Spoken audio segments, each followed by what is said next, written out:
வணக்கம் நண்பர்களே. பாஜகவினுடைய அண்ணாமலை தமிழக பாஜகவினுடைய முன்னாள் தலைவர், அந்த கட்சியோட தலைவராக இருந்தார். அவருக்கு 2 முகங்கள் உண்டுன்னு நான் பல பதிவுகள் போட்டிருக்கேன். இது எதுக்காக நான் சொல்கிறேன் அப்படின்னா, தமிழகத்தில் எத்தனையோ முறை வந்துட்டு போகிறாரு அமித்ஷா, மோடிஜி வர்றாரு. இவங்கெல்லாம் வந்தும் இந்த தமிழகத்தில் பாஜக வளராமல் இருக்கிறதுக்கு காரணம் தேசிய கட்சிகளுக்கே உரிய ஒரு சாபக்கேடு ஒன்று இருக்குது. என்னென்னா, அங்கே தேசிய தலைமை ஒரு முடிவு எடுக்கும், இங்கே மாநிலத்துக்குள்ளே இருக்கிற மாநில தலைமைகளுக்குள்ளே முட்டி மோதி கோஷ்டி பூசல் இடுன்னு அடிப்பாங்க. இதில் இந்த அண்ணாமலை பத்திரிகையாளர் சந்திப்பு, நேர்காணல், மேடையில் பேசுகிறது, இதிலெல்லாம் ரொம்ப அலங்காரமாக பேசுவார். அன்னியன் படத்தில் அந்த 2 டியூல் கேரக்டர் இருக்கும் பார்த்தீங்களா, அது மாதிரி அம்பின்னு ஒரு கேரக்டர் உண்டு. எல்லாத்துலேயும் நூல் பிடிச்ச மாதிரி இருப்பார். அவரை மாதிரி உண்டா அப்படிங்கிற மாதிரி. அதை மாதிரி மேடையில் பேசுவார். மற்ற தேசிய தலைவர்கள் வரும்போது அப்படி நடந்துக்குவார்.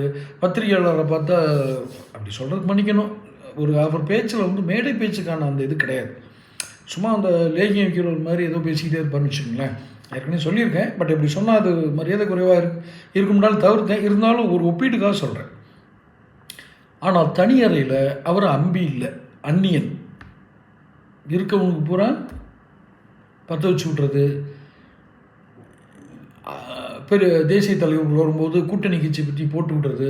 கூட்டணி கட்சி எப்படியெல்லாம் கழிஞ்சு கீழே போகுமோ அது மாதிரி ஒரு ஆலோசனைகளை தலைமை இடத்துல போய் சொல்கிறது. அப்படியெல்லாம் இந்த போட்டு கொடுக்குறவங்கன்னு இருப்பாங்க பார்த்தீங்களா.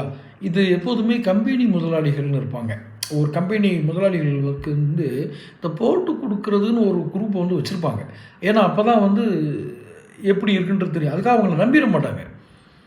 அவன் ஏதோ ஒன்று சொல்லுவான், 1க்கு 2 கூட சொல்லுவான். ஆனால் அந்த ஏதோ நம்ம இல்லாத இடத்துல என்ன நடக்குன்னு தெரிஞ்சுக்கணும் அப்படின்னு நினைப்பாங்க. அப்படி ஒரு உளவாளி குரூப்பாக தான் இந்த அண்ணாமலை செயல்படுறாரு. இவர் இருக்க வரைக்கும் எப்படி தமிழ்நாடு பாஜக வளரும்? ஒரு கட்சியினோட வளர்ச்சி என்பது இணைந்து செயல்படுவது. கருத்து வேறுபாடுகள் இருக்கும்.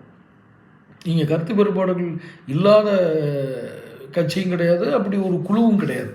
நீங்கள் சேல்ஸ் டீமு, ஒரு மார்க்கெட்டிங் டீம், பிஸ்னஸில் சொல்கிறேன், எந்த ஒரு அமைப்பாக கூட இருக்கட்டும், இயக்கமாக இருக்கட்டும், எந்த ஒரு குழுவாக, ஆன்மீக குழு கூட எடுத்துங்க, எல்லோரும் கடவுளை கும்பிட்றவங்களாக இருப்பாங்க.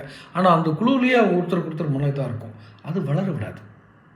அட்லீஸ்ட் முயற்சி எடுக்கிறதுல ஒற்றுமையாக இருக்கணும்.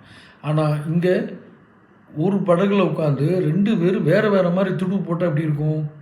அதுதான் இப்போ நடந்துக்கிட்டு இருக்கு. இவர் ஒரு திசையில் துடுப்பு போடுவார், அவர் ஒரு திசையில் துடுப்பு போட்டால் படகு நகருமா? தொடர்ந்து பேசுவோம். இந்த அண்ணாமலை திருந்தினால் நல்லது. சேனலை சப்ஸ்கிரைப் பண்ணிக்கங்க.